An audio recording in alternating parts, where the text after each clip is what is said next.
1절부터 8절 말씀까지 우리 교독하시겠습니다. 121편 1절부터 제가 1절 읽습니다. 내가 산을 향하여 눈을 들리라.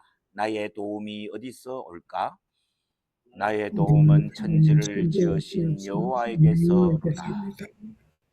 여호와께서 너를 실족하지 아니하게 하시며 너를 지키시는 이가 졸지 아니하시리로다. 이스라엘을 지키시는 졸지도 아니하시고 주무시지도 아니하시니 여호와는 너를 지키시는 이시라. 여호와께서 내 오른쪽에서 내 그늘이 되시나니 낮에 해가 너를 상하게 하지 아니하며 밤에 달도 너를 해치지 아니하리로다. 여호와께서 너를 지켜 모든 환난을 면하게 하시며 또 내 영혼을 지키시리로다. 여호와께서 너의 출입을 지금부터 영원까지 지키시리로다. 아멘. 이스라엘 백성들이 1년에 3차례씩 예루살렘 성전으로 올라가서 하나님께 예배하고 잔치하고 쉬기도 하고 교제도 하고 그런 그 큰 명절을 맞이해서 올라가면서 또 예배 마치고 집으로 내려오면서 이스라엘 백성들이 불렀던 노래, 그게 121편인데요. 이 길을 가는 동안에 내가 혹시 한눈 팔다가 잘못 발을 내딛어서 발목이 접질러지지 않게 하시고, 뜨거운 태양빛 아래 갈 때에 하나님 구름 기둥을 보내주셔서 시원하게 해주시고, 어두운 밤길에서도 달빛 보면서 내 정신병 들지 않도록 하나님 지켜 주옵소서 라고 노래 불렀던 이 121편을 보면서 우리도 우리 인생길에도 하나님이 우리의 도움이 되시고 인도자 되시고 발걸음을 한 걸음 한 걸음 넘겨주시는 그런 하나님이시기를 우리가 간절히 비는 마음이 있습니다.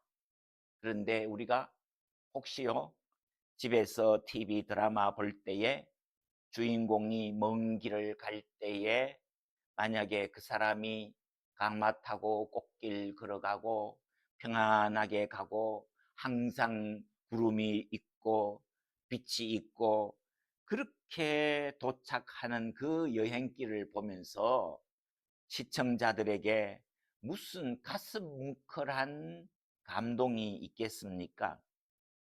그 사람이 부러울지언정 감동이나 재미는 없거든요. 기다려지지 않거든요. 우리는 그 사람이 적어도 주인공이 뭘 어떻게 하기를 원합니까? 주인공이 가다가 뜻하지 않는 어려운 일을 만났어. 큰 짐승을 만났어. 처음에는 그러마 날 살려라고 도망을 치다가 용기를 내서 목숨을 걸고 싸우는 그런 장면을 보고 싶고, 또는 뭐 강도떼를 만나서 용감하게 싸워서 자기도 부상을 입지만 그래도 물리치고 뭐 그런 어려움이 있어야 되잖아요. 태풍이 휘몰아치고 그런데도 그 속에서 살아남는 그런 감동을 우리는 받고 싶어 하는 겁니다.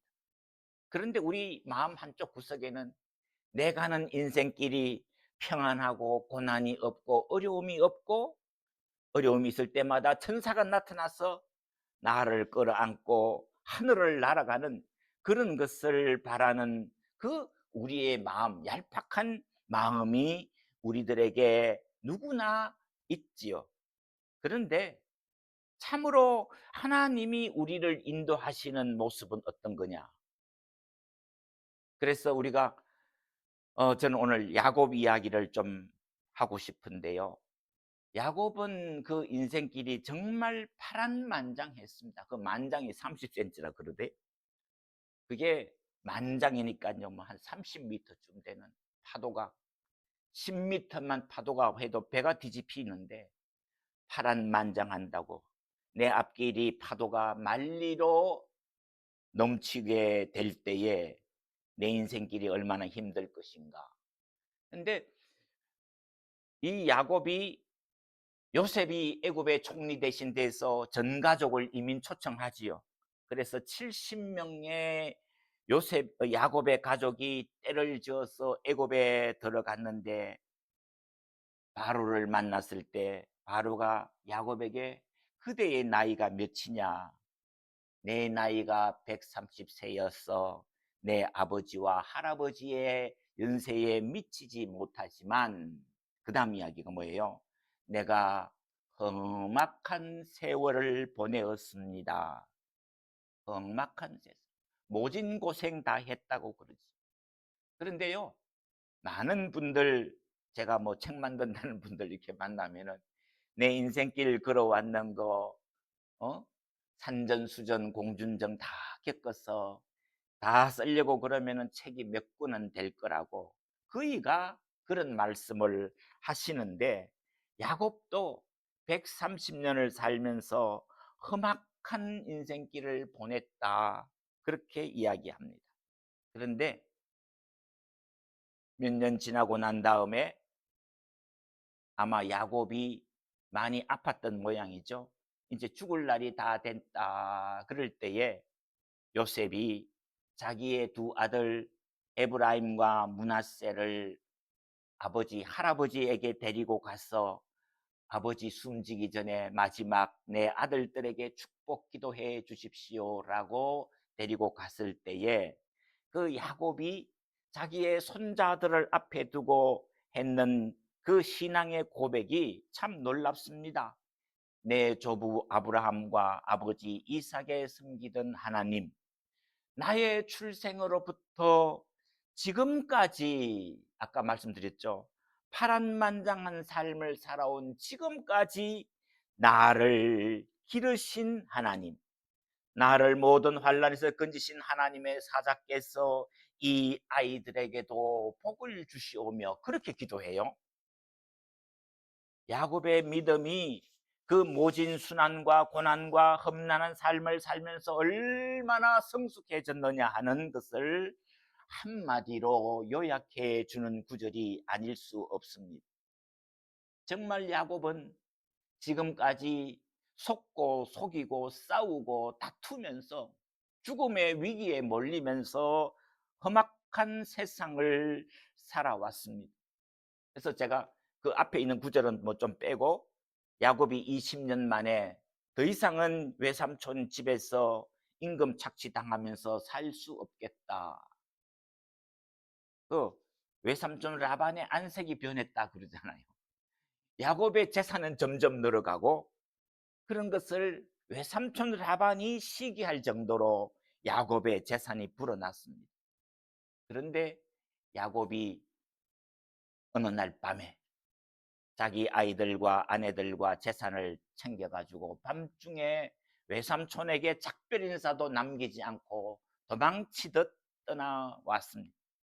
사흘 뒤에 야곱이 없어진 것을 안 라반과 그의 아들들이 이놈 죽이겠다고 무장을 해서 7일을 쫓아왔습니다.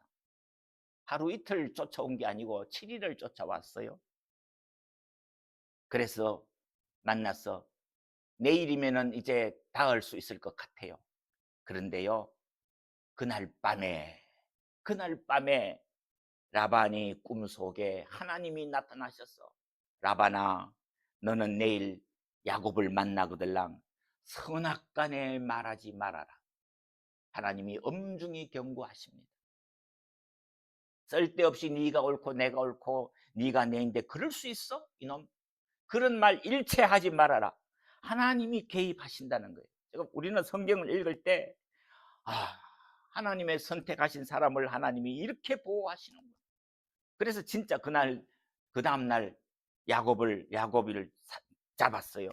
잡아서 라반이 그러지요. 내가 너를 해칠 만한 능력이 내 손에 있지만 어젯밤에 하나님이 나타나셔서 선악간에 아무런 말도 하지 말고 잘 보내주거라라고 경고하셨기 때문에 내가 너를 해치지는 않는데, 그런데 너 왜 우리 집 수호신은 훔쳐서 가느냐? 그거는 내놔라. 이제 이래 나오는 거예요.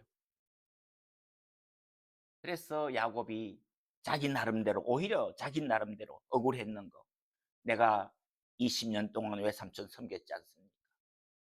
낮에도 쉬지 못하고 밤에도 눈 붙일 겨를이 없고 추위와 더위를 무릅쓰고 혹시 양이 짐승에 물려가면 그것을 내가 변상했고 외삼촌은 나한테 10번이나 약속을 어기고 어겼습니다.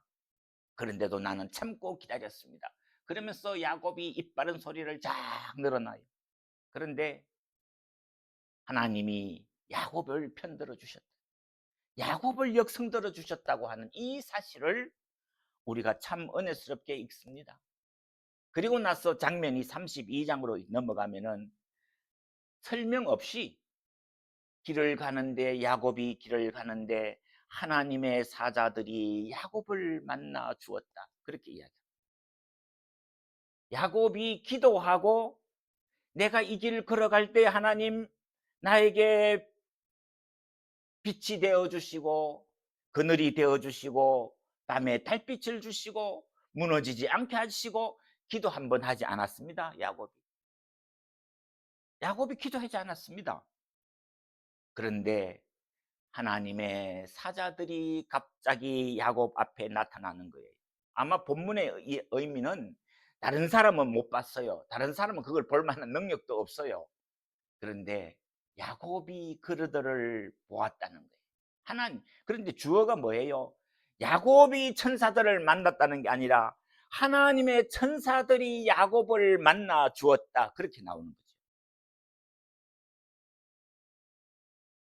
그런데 그 단어들이 보면은 하나님의 천사 그랬을 때에 하나님이 천사를 한두 명 보냈는 게 아니고요. 천사의 군대 무리를 보냈어요. 다윗이 골리앗을 만나서 싸우러 나갈 때에 너는 칼과 단창으로 내게 나오거니와 나는 만군의 여호와의 이름으로 나아간다 그러거든요. 그 만군의 여호와라는 단어 자체가 만 명의 천사들을 거느리는 하나님의 이름으로 그러거든요. 그 천사가 한두 명, 뭐 100명, 뭐 그게 아니고 만 명이라고 그런다는 거예요. 만 명의 일개 사단의 무리가 천사들이 있다는 사실을 다윗이 확신했다. 그런데 지금 여기서도 야곱이 하나님의 사자들을 만날 때에 하나님의 사자들이 그를 만난지라. 그래서 야곱이 깜짝 놀라면서 여기 보니까 하나님의 군대가 나타났구나. 그래서 야곱이 그 땅을 보고 마하나임이라고 이름을 짓습니다. 캠프그라운드, 본부 뭐 그런 말이에요. 마하나임, 두진령. 그런데 놀라운 사실은 그 다음 구절로 쭉 내려가면은 야곱이 형님을 만나러 가는데 예물을 좀 준비해서 형님에게 보냈더니만 형님이 그 예물을 받던 것은 문제되지 않고 400명의 군대를 거느리고 야곱을 쳐 부수어 죽이겠다고 온다는 보고문이었습니다. 그 조금 전에 같은 앞에서 마하나임에서 하나님의 천사의 무리를 보는 것은 간 곳 없고 기억도 없고 야곱이 심히 두렵고 답답하여서 첫 번째 한 일이 뭐죠? 자기의 양떼와 소떼와 아이들을 반으로 나뉘어서 형님이 와서 한 떼를 치면 나머지 한 떼는 도망하리라. 그 생각이에요. 야곱이 얼마나 용이 주도한 치밀한 작전가입니까? 그리고 난 다음에 비로소 하나님 앞에 처음으로 하나님, 지난번에 내가 베델로 올 때에 나는 빈손 들고 왔는데 하나님이 이만큼 이루셨지 않습니까? 하나님 여기서 한 번만 살려주십시오. 비로소 처음으로 야곱이 기도를 하는 거지요. 그런데도 마음이 안 놓여요. 그래서 그 양떼들을 어떻게 해야 되나 그러는데 그 우리 성경에 보면은 밤을 지새우고 그 이튿날 또 밤을 지새우고 그래서 안 된다. 뒤로 갈 수는 없지요. 라반이 기다리고 있지요. 앞에는 형님이 군대를 기다리고 있지요. 앞으로 갈 수도 없고 뒤로 물러날 수도 없으니까 밤에 그래 우리 성경에 밤에 야곱이 양떼와 소떼와 자녀들을 강을 건너게 해주는 겁니다. 아마 달빛이 있었겠죠. 그러니까 야곱이 그 불안하면서 눈치채지 못하도록 밤에 살그머니 숨어 들어가듯이 밤중에 강을 건너는 겁니다. 그런데 또 천사를 보내서 야곱을 보호하시는 그 하나님께서 이제는 직접 나타나시는 겁니다. 아마 우리가 성경에서 홀로 나타나시는 천사 그런 걸 볼 때는 거의 다가 구약의 예수님으로 생각하면은 뭐 그게 틀리지 않습니다. 천사가 나타나서 야곱과 씨름하기 시작했다. 여기서도 우리가 야곱이 울면서 불면서 하나님 살려주십시오 금식기도 하고 철야기도 했는 게 아니고, 야곱이 철야기도 했는 거는 맞아요. 그런데 여기서도 어떤 사람이 야곱에게 나타나서 씨름을 건다는 거예요. 하나님이 야곱에게 찾아오셔서 시비하자, 내하고 의논해보자 라고 이야기하시는, 그래서 우리가 항상 하나님의 선도적인, 하나님의 선수적인, 하나님이 우리 앞에 서서 준비하시고 행하시고, 아이를 가진 엄마가 임신했을 때부터 이 아이가 출생했을 때에 뭐가 필요하지 다 준비하는 엄마, 하루 종일 나가서 일하는 아빠들이 가족들의 안보를 걱정하듯이 하나님이 우리를 염려하시고 지키시고 보호하시고 항상 앞장서서 행하시는 하나님. 그래서 로마서에서 바울이 고백했는 것처럼 또 미리 정하신 그들을 또한 부르시고 부르신 그들을 또한 의롭게 하시고 의롭게 하신 그들을 또한 영화롭게 하셨느니라. 제일 앞에서 또 미리 정하신 그들을 또한 부르시고, 하나님이 아무나 불러가지고 하나님의 자녀 삼으신 것이 아니고, 에베소서에서 말씀하신 것은 창세 전에 우리를 붙드시는 하나님. 예레미야가 하나님 앞에 부름받고 나간 다음에 막 불평하죠. 하나님, 나는 어린아이에서 할 말도 못하고 뭐도 못하고 그러는데 하나님이 예레미야에게 뭐라고 그러시죠? 너를 복중에 짓기 전부터 너를 알고 너를 택하여 부르신 이가 너에게 명령한다. 너는 가서 선포하여라. 이렇게 나오거든요. 복중에 짓기 전에 너를 알던 하나님이 그렇게 이야기하시는 하나님. 그래서 우리가 하나님을 신뢰하고 의지할 때에 그렇지 않았습니까? 내가 기도 안 할 때 하나님이 안 도와주셨다? 내가 기도하면 하나님이 더 도와주셨다? 그런 성경은 없습니다. 내가 알지 못할 그때에 주님 우리를 부르셨고, 우리가 불렀던 찬송, 예수님 우리를 부르는 소리 그 음성 부드러, 우리는 잘 모르고 우리는 딴짓하고 우리는 세상을 방황할 때에도 주님은 아버지와 같이 문을 열어놓고 탕자가 돌아오기를 기다리시던 그 분이 우리가 섬기는 하나님이시다. 그래서 야곱이 라반을 만나기 전날 밤에 하나님이 꿈에 나타나셔서 라반을 경고하시고, 에서를 만나기 전에 하나님이 먼저 야곱과 한번 실험해보자. 호세아서에 보면은 야곱이 천사를 만나서 실험하되 울면서 매달렸다고 했어요. 울면서. 이제는 죽을 지경이거든요. 이제는 급하거든요. 야곱이 울면서 매달렸을 때 하나님이 너의 이름을 야곱이라고 하지 말고 이스라엘이라 하리라. 그렇게 말씀하시고, 그런데 그 말씀을 그냥 하시는 게 아니고 야곱과 씨름하다가 엉덩이 뼈를 분질렀다. 우리말 하면은 다리를 분질렀어. 씨름하던 야곱이 고꾸라졌습니다. 그런데 야곱이 천사의 축복을 받고 천사가 떠나갔는데 해가 밝았다 그러죠.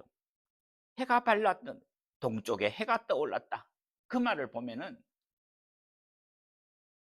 구약 성경에서 해가 보인다는 것은, 하나님의 얼굴을 본다는 것은 살았다, 하나님이 만나 주셨다 그 말이잖아요. 그래서 해를 바라볼 때에 야곱이 가슴 벅찬 이름으로 분이엘 그랬어요. 하나님의 얼굴을 본다. 하나님의 얼굴을 본다. 그래서 이제는 살았구나. 그런데 문제는 뭐예요? 다리를 절룩거리면서 형님을 만나러 가야 되는 겁니다. 해를 바라보고 하나님이 야곱을 이스라엘이라고 이름을 바꿔주셨으면 야곱이 아프던 다리도 나아야 될 거 아니에요. 그런데 야곱이 절룩거리면서 형님을 만나러 갔고, 이스라엘 사람들은 그때로부터 지금까지 짐승의 뒷다리 힘줄을 먹지 않는다. 평생을 먹지 않았다는 것이죠. 그것이 전통이 됐다는 것이죠. 그래서 우리가 그런 부분을 이렇게 볼 때에 야곱이 적어도 하나님의 그 은혜를 잊지 않으려고 아마 그랬던 것 같아요. 하나님이 은혜를 주셨기 때문에 내가 은혜 받는 그 시간을 내가 잊지 않겠다. 내 마음에 기록하겠다. 그래서 야곱이 형님을 만났고 극적인 화해를 했는데, 그 형님 에서가 20년 만에 만나던 그 동생이 만나러 오는데 밤새도록 먼지를 뒤집어 썼어요. 땀이 범벅이 되었어요. 거기다가 절룩거리면서 오는 것을 바라볼 때에 아마 하나님께서 에서의 마음을 움직이셨던 것 같아요. 별 설명이 없잖아요. 물론 야곱이 멀리서부터 형님 보면서 7번 절하고 내가 형님의 얼굴을 보니까 하나님의 얼굴을 보는 것 같습니다라고 하는 극도의 아침 어린 말을 했지만 진심이었겠지요. 그런데 만나고 난 다음에 이제 대화하고 형님 에서가 야곱에게 내가 너를 보호해서 우리 고향집으로 돌아가서 형제가 오손도손 살아보자 그런 이야기 했어요. 나와 함께 세일산으로 가자. 내가 너한테 도와주겠다. 근데 야곱이 머리가 빨라요. 아니요, 형님이 먼저 가십시오. 그러면은 나는 좀 천천히, 내가 어린 자녀들하고 짐승들을 형님처럼 막 몰아세우면은 다 죽을 거예요. 그러면서 엄살을 떨고 형님을 먼저 떠나 보냅니다. 근데 성경학자들이 야곱의 약삭빠른 간사한 게임이다 그렇게 설명해요. 좋은 뜻으로 그렇게 말하지 않았습니다. 그리고는 세겜에 머물러서 아마 상당 기간 거기다가 장막을 치고 고향으로 안 갑니다. 언제 갑니까? 자기 딸 디나가 세겜 성읍 사람들을 보러 구경하러 나갔다가 세겜 추장의 아들에게 욕을 당하고, 그 욕당하고 하는 것을 야곱의 아들들이 보고 분노해가지고 그 사람들을 다, 남자들을 죽이고, 그 소식을 들었을 때 야곱이 두려워했습니다. 우리는 적은 무리고 이 가나안 족속들은 여기는 자기들 홈그라운드에 이 사람들이 우리를 치려오면 우리는 어떻게 하냐. 야곱이 벌벌 떨고 있을 때에 또 어떻게 해요? 하나님이 나타나셔서 야곱아,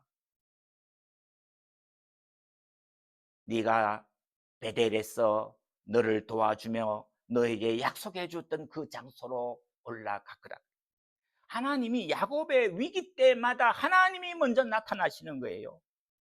하나님이 나타나신. 그래서 베델로 올라갈 때에 나의 환난 날에 내게 응답하시며 나의 가는 길에서 나와 함께 하신 하나님께 내가 단을 쌓으려 하노라.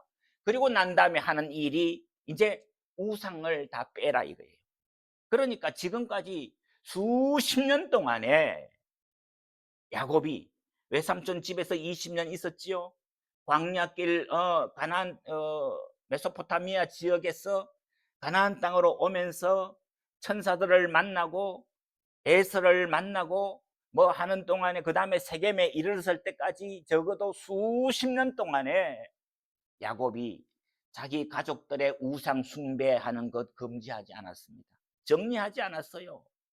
자기의 사랑하는 아내가 아버지의 수호신을 훔쳐가지고 오면서 이 수호신 때문에 내가 복받으리라, 내가 이 수호신 때문에 아들 낳으리라고 하는 말을 누누이 하고 있어도 야곱은 그것 정리해라, 우리가 하나님만 섬기자 말 한마디 하지 않았던 야곱이 자기 딸이 욕을 당하고 주변 사람들의 위협을 받을 때에 비로소 우상을 내려놓아라. 그렇게 하더라는 것이죠. 이게 우리의 모습입니다.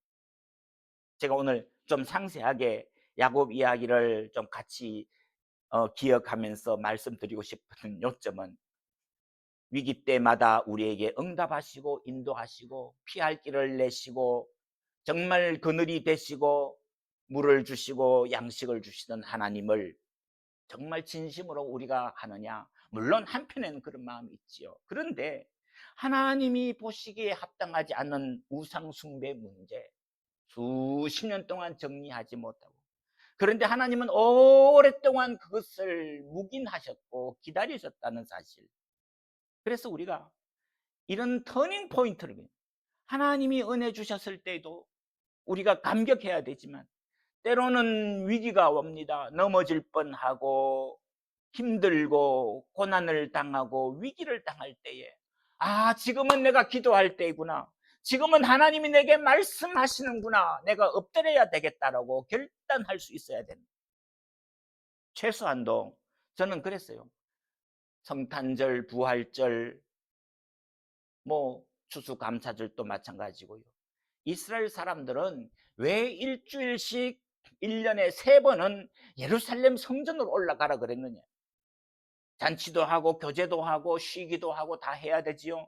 그런데 가장 중요한 것은 일주일 동안에 올라가서 이 일을 쉬라고 하는 그 다음에 반드시 뭐죠? 하나님 앞에 예배 드리는 겁니다. 제사장들과 함께 성경 공부하는 겁니다. 우리도 성탄절 휴가 때에 뭐 여름 휴가 때에 쉬는 것도 해야지요. 그런데 더 중요한 것은 이 위해에 분주한 마음을 내려놓고 하나님 앞에 엎드릴 수 있는, 못 읽었던 성경을 좀 읽는다는 것, 못했던 기도를 좀 더 너그니 넉넉히 하는 것, 그런 것이 있어야 되는. 제일 답답한 게요, 송구영신 예배 우리 한국교회가 많이 드리잖아요. 다른 나라는 안 하는데 일본 사람들은 정월 초하루에 절에 간다 그러더라고요. 그런데 우리는 교회에 모여요. 참 좋은 전통입니다. 그런데 그때 우리가 지난 한 해 동안 하나님 앞에서 어떻게 살았느냐 하는 것을 잘 묵상하고 반성하고 새해에는 새 마음으로 나아가야지라고 하는 것을 해야 되는데, 많은 교회들이 그 전날 밤에 철야하면서 파티하고 또 성경 말씀하는 것보다는 복주머니 뽑고 뭐 그런 이야기만 해요. 참 우리가 하나님이 은혜 주실 때에 그래도 새해가 되면 마음이 새로워지잖아요. 그랬을 때 우리가 하나님 지난 한 해 도와주신 것도 감사하거니와 새해에는 우리가 한번 내가 이렇게 살아보겠습니다. 근데 제가 주변에 많은 분들 중에서 새해가 돼서 하나님 내가 새해에는 이거 하나님 앞에 기도하고 노력해 보겠습니다, 남을 도와주는 일 못했는 거 한번 도와줘 보겠습니다, 찾아보지 못했던 사람들 한번 찾아보겠습니다 하는 사람들 많이 못 봤거든요. 거의가 새해에 그런 결단도 없거나, 왜요? 뭐 몇 년 해봤는데 안 되더라 이거예요. 그러나 하나님이 우리를 새해에 부르시는 이유, 야곱이 고비고비마다 하나님이 야곱에게 이 타이밍 터닝 포인트를 놓치지 마라라고 말씀하시는, 이걸 우리가 보아야 돼요. 그래서 이스라엘 백성들도 집에 그냥 1년 내내 있는 게 아니고 1년에 3차례씩 올라갈 때 고아와 과부와 나그네와 남종과 여종을 쉬게 해주어라. 그리고 그 사람들 집에 놔두고 그러지 말고 함께 데리고 성전에 올라가서 함께 기뻐하고 잔치하고 그러면서도 하나님의 말씀을 나누어라. 오늘 또 우리가 이 시편 121편을 우리 인생길의 요절로 생각하면서 하나님, 우리의 보호자 되시는 하나님을 내가 의지합니다.